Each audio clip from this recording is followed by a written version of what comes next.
Hello, this is John Pennington, County Extension Agent for Agriculture and Water Quality in Washington County.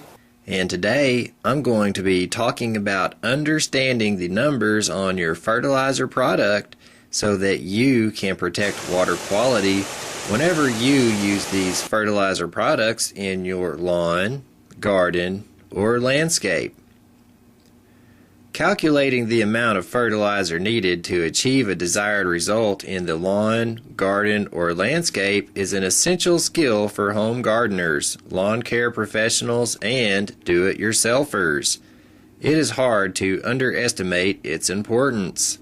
Too much fertilizer and you kill your plants and harm water quality, but applying too little fertilizer can reduce plant health, vigor, and yield. To make sure that you apply the right amount of fertilizer, be sure to first soil test, measure your intended application area, and calibrate your spreader.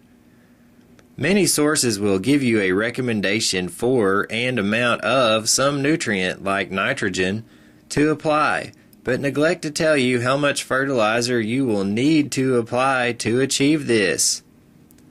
Luckily, the math involved to figure out this is fairly simple and easily mastered, but first you will need to understand that when you buy a bag or box of fertilizer, that it is not just a bunch of one nutrient. There are either other nutrients in the fertilizer product or filler material.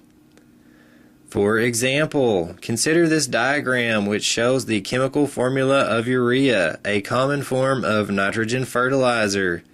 It shows that 46% of the urea compound is actually nitrogen, while 54% is carbon, hydrogen, and oxygen.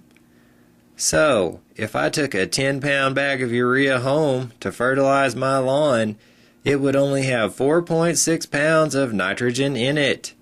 Another example is this bag of 13-13-13, otherwise known as triple 13 fertilizer. It is 13% nitrogen compound, 13% phosphate, and 13% potash. The way you can tell what kind of nutrients are in a fertilizer product is to look at the fertilizer grade, or the three-number combination located on the front of almost all fertilizer products. This number combination always starts with the percentage of nitrogen, phosphate, and potash. Also, the fertilizer analysis should tell you what is in the product, like what the nitrogen compound is.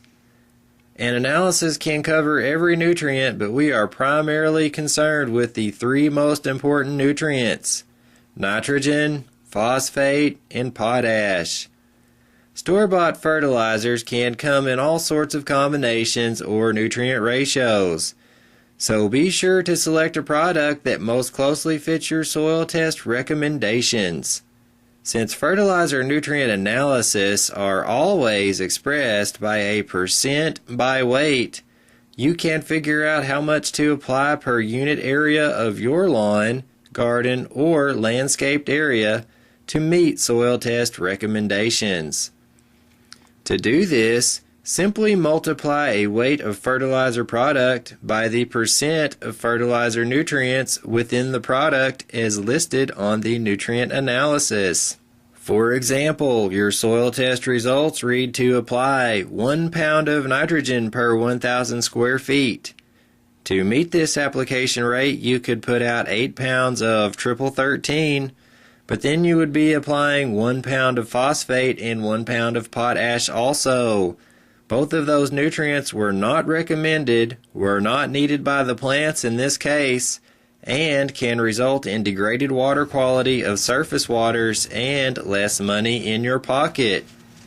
Or you could have fertilized with 2204, put out only 5 pounds of product over 1,000 square feet, and reached your 1 pound nitrogen per 1,000 square feet recommendation. Not put out any phosphate and only a negligible amount of potash. This would result in an appropriately fertilized lawn, savings in your pocket, and protected water quality.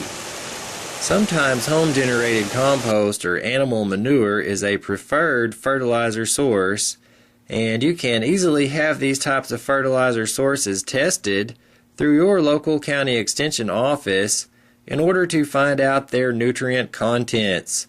To find out more information on how to understand fertilizers so that you can protect water quality, then check out the Fertilizing Your Lawn fact sheet that can be found online or at your local county extension office. For more information on protecting water quality, contact your local county extension office or watershed partnership.